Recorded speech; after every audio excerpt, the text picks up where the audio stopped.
மாண்புமிகு கல்வி அமைச்சர் கங்கைமுத்து அவர்களே, தங்களுடைய கல்வி தகுதியே வெறும் 6ஆம் வகுப்பு தான் என்று எதிர்க்கட்சி தலைவர் சொல்லியிருக்கிறார். இது குறித்து தங்களுடைய கருத்து என்ன?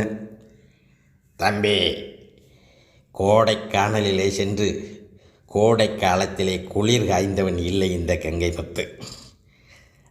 ஆனால் பாலைவனத்திலே பாய் விரித்து படுத்து தூங்கியவன்.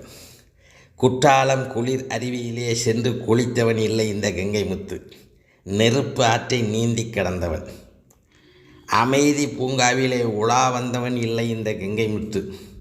இரத்த சரித்திரத்தை நெற்றியில் எழுதி கொண்டு இரத்த அபிஷேகம் செய்தவன் இந்த கங்கைமுத்து.